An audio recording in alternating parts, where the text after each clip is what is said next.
How to fix voice message problem on Instagram. Hey everybody, welcome back to the channel. In today's tutorial, we're going to see a quick and easy way to fix the voice message problem on Instagram. But before we get started, make sure you head down below to give this video a quick thumbs up and subscribe to our channel. Now let us just jump right in.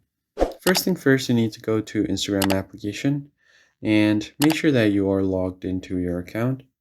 Once logged in, find the profile icon at the bottom right corner.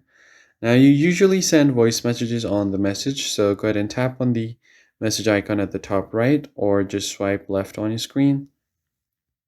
Then you'll get to the message section over here. And to typically send a voice message, what you would usually do is go ahead and tap on the chat, and then you can long press on the mic icon to send a voice message. Now, once you send it, you could also just tap on the mic icon and it will continuously record your audio, and then tap on send to send the voice message. But if you are having problem here with the voice message, the first thing you do is long press on the Instagram app, tap on the I button, then go over to permissions. Make sure that your microphone permission is allowed. Tap on microphone, and then if it's not allowed, you are going to have to tap on allow only while using the app.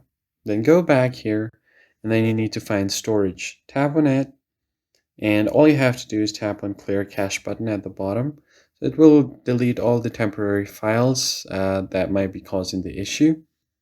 And the next thing you can do is force stop the app. At the bottom right, tap on force stop.